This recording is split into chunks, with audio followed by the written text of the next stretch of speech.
గురక. మనలో 10 మందిలో 3 నుంచి 4 గురక పెట్టడం చాలా సహజం. గురక పెడతాం కూడా. అయితే ఒక రాత్రి నిద్రలో గంటన్నర వరకు లేదా 2 గంటల వరకు గురక పెట్టినట్టయితే దాన్ని సహజమైనది గాఢ నిద్రలో పెట్టే గురకగా మనం చెప్పుకుంటాం. ఇది ఇంచుమించుగా అందరం చేస్తాము, అది సహజం. అలా కాకుండా కొంతమంది గురక పెడుతుంటే పక్క గదిలో ఉన్న వాళ్ళు కూడా నిద్రపోలేని పరిస్థితిలో ఉంటే దాన్ని హీరోయిక్ స్నోరింగ్ అంటాము. ఇలాంటి గురక వల్ల ఇతర కుటుంబ సభ్యుల యొక్క ఆరోగ్యం దెబ్బతింటుంది. ఇది ప్రమాదకరమైనది. అయితే వారి ఆరోగ్యానికి కాదు, ఇతర కుటుంబ సభ్యుల ఆరోగ్యానికి ప్రమాదకరం. 3వ రకం ఏంటంటే అబ్స్ట్రక్టివ్ స్లీప్ యాప్నియా అంటాం, లేదా ప్రమాదకరమైనటువంటి గురక. రోగికే ప్రమాదకరం.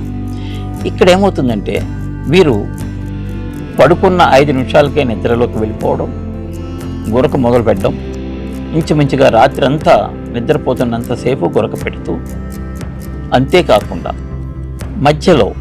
నిద్ర మధ్యలో అప్పుడప్పుడు ఊపిరి ఆగిపోతుండడం, కొన్ని సెకండ్లు, ఇంచుమించుగా 10 నుంచి 15 సెకండ్లు ఊపిరి ఆగిపోయిన తర్వాత ఒక్కసారిగా పెద్ద ఊపిరి తీసుకోవడం. ఈ సమయంలో, ఊపిరి ఆగిపోయిన సమయంలో వారి శరీరంలో, రక్తంలో ఆక్సిజన్ శాతం ప్రమాదకర స్థాయికి పడిపోవడం జరుగుతుంది. ఇలా జరిగిన సందర్భాల్లో మన శరీరంలోని అతి సున్నితమైనటువంటి భాగాలైనటువంటి మెదడు, గుండె, ఈ రెండు కూడా ఆక్సిజన్ తక్కువగా ఉంటే తట్టుకోలేక అవి ఇబ్బందులకు గురయ్యి కొన్ని సందర్భాల్లో బ్రెయిన్ స్ట్రోక్ లేదా హార్ట్ అటాక్ కూడా వచ్చేటువంటి అవకాశం.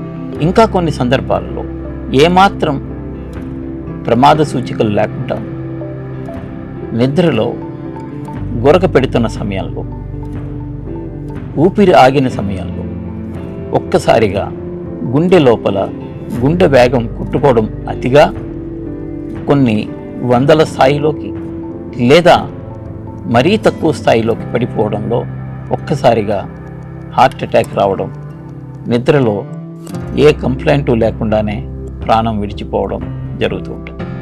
సో ఇవి ప్రమాదకరమైన గురకకి సంకేతాలు. అయితే ఈ ప్రమాదకరమైనటువంటి గురక ఉన్నదా లేదా అని ఎలా గుర్తించాలి అంటే, ఒక పాలిసోమ్నోగ్రఫీ టెస్ట్లో దీనికి సంబంధించిన లక్షణాలన్నీ మాకు తెలుస్తాయి. అయితే మీరు ఎప్పుడు అనుమానించాలి అని చూసినట్టయితే, ఉదయం లేచిన తర్వాత ఇంకా పడుకోవాలి, ఇంకా నిద్రపోవాలి అనిపించడం, ఏమాత్రం వీలు దొరికినా నిద్రలోకి జారిపోతుండటం, పేపర్ చదువుకుంటూ, టీవీ చూస్తూ నిద్రలోకి వెళ్ళిపోవడం, కొంతమంది అయితే టీ తాగుతూ, మార్నింగ్ కాఫీ తాగుతూ నిద్రపోయి కాఫీ మీద పోసుకునే సందర్భాలు కూడా ఉంటాయి. ఇలాంటి పరిస్థితుల్లో ఉన్నట్టయితే కనుక అది ప్రమాదకరమైనటువంటి గురకాన్ని గ్రహించాలి. వీరికి వచ్చేటువంటి ఆరోగ్య సమస్యలే కాకుండా ఇతర సమస్యలు కూడా ఉంటాయి. వీరికి పని మీద ఆసక్తి తగ్గిపోవడం, ఆ రోజు చేయాల్సిన పనులు పోస్ట్పోన్ చేసుకుంటూ రావడం, వారి వర్క్ ప్లేస్లో, వారి దైనందిన జీవితంలో లేదా వ్యాపారంలో వారి యొక్క పెర్ఫార్మెన్స్ బాగా తగ్గిపోయి ఇతర ఆర్థిక ఇబ్బందులకు కూడా గురవుతూ ఉంటారు. అయితే వీరందరికీ చికిత్స లేదా అని చాలామంది అడుగుతూ ఉంటారు.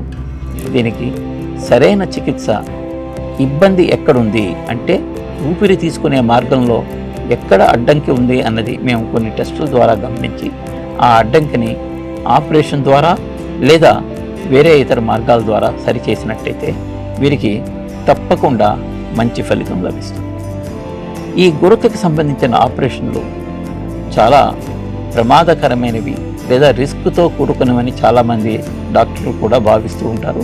అది కొంతవరకు నిజమే అయినప్పటికీ సరైన పర్యవేక్షణలో, సరైన పనిముట్లతో ఆపరేషన్ నిర్వహించినట్టయితే ఈ ఆపరేషన్లు చాలా సురక్షితమే అని నేనంటాను. మా ఈఎన్టీ హాస్పిటల్లో ఇంతవరకు 600 ఆపరేషన్లు చేయడం జరిగింది. ఇంతవరకు ఏ ఒక్కరి విషయంలో మేము ఏ విధమైనటువంటి కాంప్లికేషన్లు లేకుండా పూర్తి సక్సెస్తో మనం నిర్వహించగలిగాం.